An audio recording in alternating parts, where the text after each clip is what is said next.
വലിയ പുരോഗതിയുടെ കാലമായിരുന്ന വിക്ടോറിയൻ കാലഘട്ടത്തിൽ ധാർമ്മികതയെയും ക്രമത്തെയും കുറിച്ചുള്ള ആഴമായ ആശങ്കയും ഉണ്ടായിരുന്നു. ബ്രിട്ടീഷ് സാമ്രാജ്യത്തിന്റെ ഉദയം, വ്യാവസായിക പുരോഗതി, സാമൂഹിക മാറ്റങ്ങൾ എന്നിവ ഈ കാലഘട്ടത്തിൽ കണ്ടു. എന്നിരുന്നാലും ഈ പുരോഗതിയുടെ ഉപരിതലത്തിനടിയിൽ കർശനമായ ഒരു ധാർമ്മിക കോഡ് നിലനിർത്തുന്നതിൽ ആഴത്തിൽ മുഴുകിയ ഒരു സമൂഹമുണ്ടായിരുന്നു. വിക്ടോറിയക്കാർ കഠിനാധ്വാനം, അച്ചടക്കം, സ്വയം മെച്ചപ്പെടുത്തൽ എന്നിവയിൽ വിശ്വസിച്ചിരുന്നു. ഈ മൂല്യങ്ങൾ ചെറുപ്പം മുതലേ കുട്ടികൾ സ്കൂളുകളിലും വീട്ടിലും ഉത്സാഹത്തിന്റെയും ധാർമ്മിക സത്യസന്ധതയുടെയും പ്രാധാന്യം പഠിപ്പിച്ചിരുന്നു. ആദർശ വിക്ടോറിയൻ പൗരൻ കഠിനാധ്വാനിയും ഭക്തനും സ്വയം മെച്ചപ്പെടുത്തലിൽ പ്രതിജ്ഞാബദ്ധനുമായിരുന്നു. കുറ്റകൃത്യത്തെയും ശിക്ഷയെയും കുറിച്ചുള്ള അവരുടെ വീക്ഷണങ്ങളിലേക്ക് ഈ മൂല്യങ്ങൾ വ്യാപിച്ചു. നീതിയിലും പ്രതികാരത്തിലും ശക്തമായ ഊന്നൽ നൽകിക്കൊണ്ട് അക്കാലത്തെ ധാർമ്മിക മാനദണ്ഡങ്ങൾ പ്രതിഫലിപ്പിക്കുന്നതിനാണ് നിയമവ്യവസ്ഥ രൂപകൽപ്പന ചെയ്തിരിക്കുന്നത്. ജഡ്ജിമാരെയും നിയമപാലകരെയും സാമൂഹിക ക്രമത്തിന്റെ സംരക്ഷകരായി കണക്കാക്കി. കുറ്റകൃത്യത്തെ നിയമത്തിനെതിരായ ഒരു ലംഘനമായി മാത്രമല്ല, ധാർമ്മിക പരാജയമായും കണക്കാക്കി. കുറ്റവാളികളെ പലപ്പോഴും നീതിയുടെ പാതയിൽ നിന്ന് വഴിതെറ്റിയ വ്യക്തികളായും അവരുടെ പ്രവർത്തനങ്ങൾ സമൂഹത്തിന്റെ ധാർമ്മിക ഘടനയ്ക്ക് ഭീഷണിയായും കണക്കാക്കി. കുറ്റകൃത്യത്തിന് അനുയോജ്യമായ ശിക്ഷ ആവശ്യമായിരുന്നു, പക്ഷേ അത് പരിഷ്കരണത്തിന്റെ ഒരു വലിയ ഉദ്ദേശ്യം നിറവേറ്റേണ്ടതായിരുന്നു. ശിക്ഷിക്കുക മാത്രമല്ല, പുനരധിവസിപ്പിക്കുക എന്നതും ലക്ഷ്യമായിരുന്നു. കുറ്റവാളികളെ ഉന്നത പൗരന്മാരാക്കി മാറ്റുക എന്ന ലക്ഷ്യത്തോടെയാണ് ജയിലുകൾ രൂപകൽപ്പന ചെയ്തത്. കുറ്റവാളികളിൽ അച്ചടക്കബോധവും പ്രവർത്തന നൈതികതയും വളർത്തിയെടുക്കുമെന്ന് വിശ്വസിക്കപ്പെടുന്ന വിവിധ തൊഴിൽ പരിപാടികളിൽ തടവുകാരെ പലപ്പോഴും ജോലി ചെയ്യിച്ചിരുന്നു.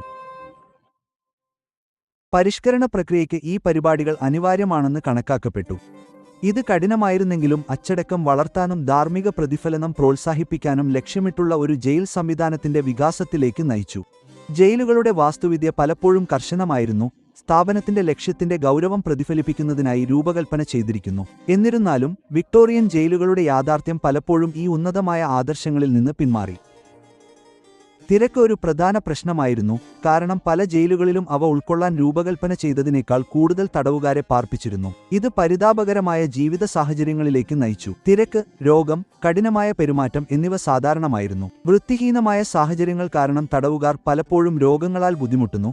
കഠിനമായ അച്ചടക്ക നടപടികൾ പലപ്പോഴും ഗുണത്തേക്കാൾ കൂടുതൽ ദോഷം ചെയ്തു. വിക്ടോറിയൻ ജയിലുകൾ കുറ്റവാളികളെ പരിഷ്കരിക്കുന്നതിൽ വിജയിച്ചോ അതോ അവരെ ശിക്ഷിക്കുക മാത്രമാണോ ചെയ്തത് എന്ന ചോദ്യം അവശേഷിക്കുന്നു. ഈ സ്ഥാപനങ്ങളുടെ ഫലപ്രാപ്തിയെക്കുറിച്ചുള്ള ചർച്ച ഇന്നും തുടരുന്നു. ഈ സംവിധാനം പുനരധിവാസത്തേക്കാൾ ശിക്ഷാപരമായിരുന്നു എന്ന് പല ചരിത്രകാരന്മാരും വാദിക്കുന്നു. നീതിയെ കാരുണ്യവുമായി സന്തുലിതമാക്കാനുള്ള കാലഘട്ടത്തിന്റെ പോരാട്ടത്തെ പ്രതിഫലിപ്പിക്കുന്ന സങ്കീർണമായ ഒന്നാണ് വിക്ടോറിയൻ ജയിലുകളുടെ പാരമ്പര്യം. വിക്ടോറിയൻ ജയിൽ സംവിധാനം വിശാലവും സങ്കീർണവുമായിരുന്നു. വ്യത്യസ്ത തരം കുറ്റവാളികൾക്കും ശിക്ഷയുടെ ഘട്ടങ്ങൾക്കുമായി രൂപകൽപ്പന ചെയ്ത നിരവധി സ്ഥാപനങ്ങൾ ഇതിൽ ഉൾപ്പെടുന്നു.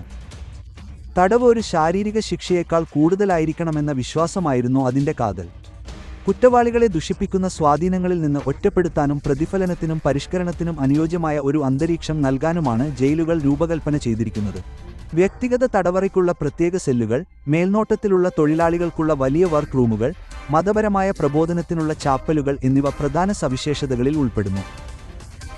പലപ്പോഴും കർശനവും കഠിനവുമായ വിക്ടോറിയൻ ജയിലുകളുടെ വാസ്തുവിദ്യ ശിക്ഷയുടെ നിലവിലുള്ള തത്വചിന്തയെ പ്രതിഫലിപ്പിച്ചു. നിരീക്ഷണത്തിന്റെ നിരന്തരമായ സാധ്യതയിലൂടെ സ്വയം അച്ചടക്കം പ്രോത്സാഹിപ്പിക്കുക എന്ന ലക്ഷ്യത്തോടെയാണ് പനോപ്റ്റിക്കോൺ രൂപകൽപ്പന ചെയ്തത്.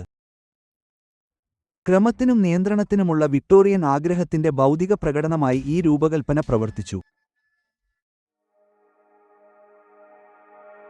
പരിഷ്കരണം മനസ്സിൽ വെച്ചുകൊണ്ടാണ് വിക്ടോറിയൻ ജയിലുകൾ രൂപകൽപ്പന ചെയ്തതെങ്കിലും പല തടവുകാരുടെയും യാഥാർത്ഥ്യം ഇരുണ്ടതായിരുന്നു. ശിക്ഷയുടെ കാഠിന്യം പ്രതിഫലിപ്പിക്കുന്നതിനും കുറ്റകൃത്യങ്ങൾ തടയുന്നതിനും വേണ്ടിയായിരുന്നു ഈ ജയിലുകളുടെ വാസ്തുവിദ്യയും രൂപകൽപ്പനയും. എന്നിരുന്നാലും ഉള്ളിലെ കഠിനമായ സാഹചര്യങ്ങൾ പലപ്പോഴും പുനരധിവാസ ശ്രമങ്ങളെ മറികടക്കുന്നതായിരുന്നു. മോശം ശുചിത്വവും അപര്യാപ്തമായ വായുസഞ്ചാരവും പോലെ തിരക്ക് ഒരു സ്ഥിരമായ പ്രശ്നമായിരുന്നു. ഒന്നോ രണ്ടോ തടവുകാർക്കായി രൂപകൽപ്പന ചെയ്ത സെല്ലുകളിൽ പലപ്പോഴും കൂടുതൽ പേരെ പാർപ്പിച്ചിരുന്നു. ഇത് ശ്വാസമുട്ടുന്ന അവസ്ഥയിലേക്ക് നയിച്ചു. ശരിയായ ശുചിത്വ സൗകര്യങ്ങളുടെ അഭാവം മാലിന്യങ്ങൾ വേഗത്തിൽ അടിഞ്ഞുകൂടാൻ കാരണമായി. ഇത് രോഗത്തിന്റെ പ്രജനന കേന്ദ്രമായി മാറി. ഈ സാഹചര്യങ്ങൾ ടൈഫസ്, കോളറ തുടങ്ങിയ രോഗങ്ങൾ പടരുന്നതിന് കാരണമായി. പലപ്പോഴും പകർച്ചവ്യാധികൾ കൈകാര്യം ചെയ്യാൻ ആശുപത്രികൾ സജ്ജരല്ലായിരുന്നു. വൈദ്യസഹായം അടിസ്ഥാനപരമായിരുന്നു. മെച്ചപ്പെട്ട ജീവിത സാഹചര്യങ്ങൾ ഉണ്ടെങ്കിൽ തടയാൻ കഴിയുമായിരുന്ന രോഗങ്ങൾക്ക് പല തടവുകാരും കീഴടങ്ങി. തടവുകാർ ദീർഘനേരം കഠിനാധ്വാനം സഹിച്ചു, പലപ്പോഴും ഏകദാനവും ശാരീരികമായി അധ്വാനിക്കുന്നതുമാണ്. പാറകൾ തകർക്കൽ, നെയ്ത്ത്, ക്ഷീണിപ്പിക്കുന്നതും മനസ്സിനെ മരവിപ്പിക്കുന്നതുമായ മറ്റു തരത്തിലുള്ള കൈത്തൊഴിലുകൾ എന്നിവ ജോലികളിൽ ഉൾപ്പെടുന്നു. ഈ അധ്വാനം ഒരു ശിക്ഷാരീതി മാത്രമല്ല, അച്ചടക്കവും തൊഴിൽ നൈതികതയും വളർത്തുന്നതിനുള്ള ഒരു മാർഗം കൂടിയായിരുന്നു. അച്ചടക്കം വളർത്തുക, തടവുകാല ചെലവുകൾ നികത്തുക എന്നീ ഇരട്ട ലക്ഷ്യങ്ങൾ ഈ കൃതി നിറവേറ്റി. ജയിൽ മതിലുകൾക്കുള്ളിൽ വർക്ക്ഷോപ്പുകൾ സ്ഥാപിച്ചിരുന്നു.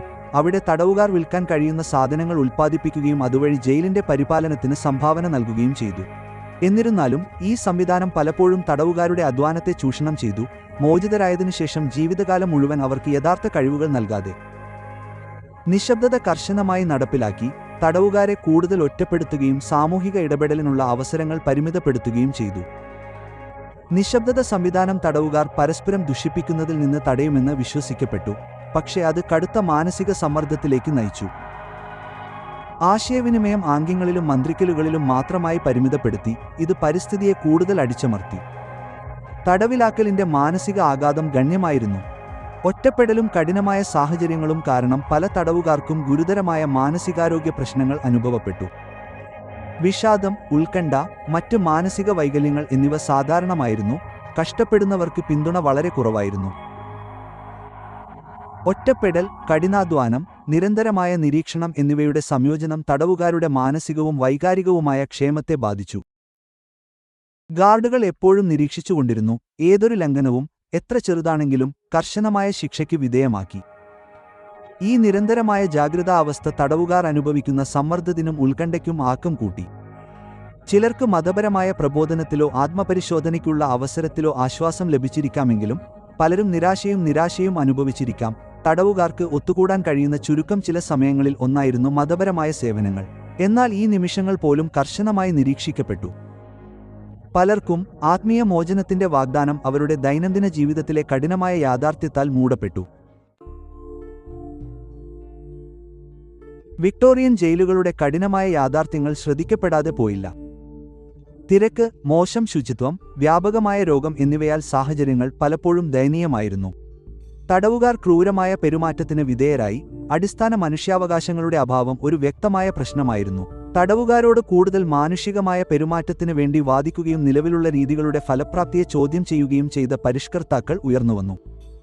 പുനരധിവാസത്തിനുള്ള സാധ്യതയിലും എല്ലാ വ്യക്തികളെയും മാന്യമായി പരിഗണിക്കാനുള്ള ധാർമ്മിക അനിവാര്യതയിലും ഉള്ള വിശ്വാസമാണ് ഈ പരിഷ്കർത്താക്കളെ നയിച്ചത്.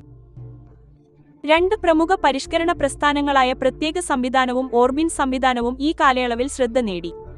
തടവുകാരെ പരിഷ്കരിക്കുക, ആവർത്തിച്ചുള്ള കുറ്റകൃത്യങ്ങൾ കുറയ്ക്കുക എന്നീ ലക്ഷ്യം എങ്ങനെ നേടാം എന്നതിനെക്കുറിച്ചുള്ള വ്യത്യസ്ത തത്വചിന്തകളെ ഈ സംവിധാനങ്ങൾ പ്രതിനിധീകരിക്കുന്നു. പ്രത്യേക സംവിധാനം അതിന്റെ പേര് സൂചിപ്പിക്കുന്നതുപോലെ ഏകാന്ത തടവിന് പ്രാധാന്യം നൽകി.